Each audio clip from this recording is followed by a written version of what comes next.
नमस्कार। मैं सरिता पांडे, जिला महासचिव भिलाई महिला कांग्रेस से। आज हनुमान जन्मोत्सव में हम प्रगति नगर में एकत्रित हुए हैं और आज भूमि पूजन भी कराया गया है डोम शेड के लिए मंदिर प्रांगण में। हम सब बहुत अभी खुश हैं कि ये इच्छा हमारी काफ़ी दिनों से थी।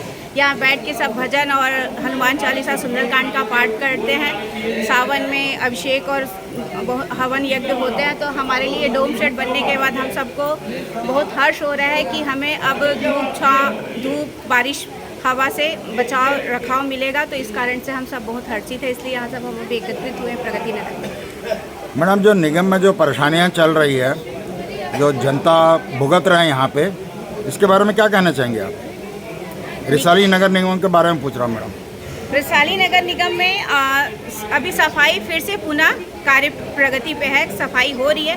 विगत कुछ दिनों पहले समस्या थी, सफाई कर्मचारी पूर्ण रूप से ठप हो गया था सफाई व्यवस्था। उसका कारण मैं प्रशासन को उसका जिम्मेदार ठहराऊंगी, प्रशासन के साथ राज्य सरकार को, क्योंकि टेंडर जो था वो नवंबर दिसंबर में टेंडर ख़त्म हो रहा था। टेंडर ख़त्म होने से पहले ही दूसरा टेंडर लग जाना चाहिए नियमानुसार, है ना। नया टेंडर फिर से रिन्यू होना चाहिए, पर आयुक्त मैडम, प्रशासन जो थी, है ना, जो वर्तमान ठेकेदार है, उनसे पता नहीं किस प्रकार का उनको स्नेह है, लगाव है, उनको फिर से वो रिन्यू कर दिए 2-3 महीने के लिए टेंडर को।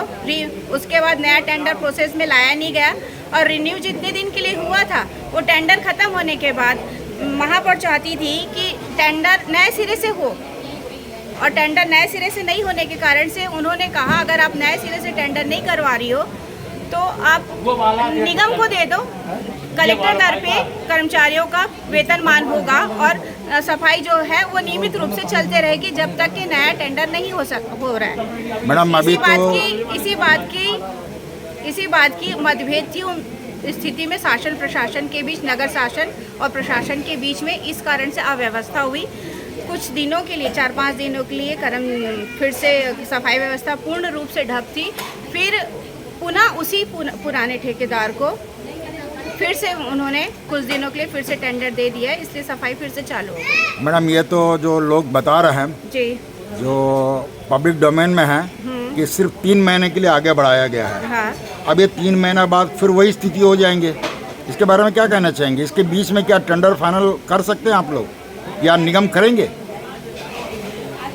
ये शहर सरकार आपको सही रूप से जानकारी देगी, क्योंकि जिस तरीके से वर्तमान स्थिति है शहर सरकार की, आयुक्त की जो मनमानी चल रही है, आयुक्त जिस तरीके से अपने हिसाब से कर रही है कार्य, उससे साफ समझ में आता है कि राज्य शासन के शरण में है, इसलिए उनको जनता के हित से कोई मतलब नहीं रहता। वो बेहिसाब निगम के फंड को जो है ना, आय को वो दुरुपयोग करे जा रही है।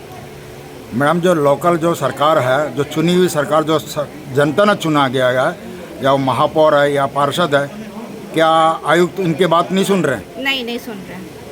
जितनी मुझे जानकारी है, मैंने जो देखा है, तो बहुत परेशानी वाली बात है, जो चुनी हुई सरकार की बात नहीं सुन रहे। क्योंकि जो शहर सरकार है वो कांग्रेस की मेयर है ना, और जो राज्य में सत्ता सरकार है वो भाजपा की है। तो वो जो तालमेल है शासन और प्रशासन के बीच में, क्योंकि आयुक्त को एक बल मिल रहा है, वो बल कहाँ से मिल रहा है कि वो बेहिसाब मनमानी किए जा रही है।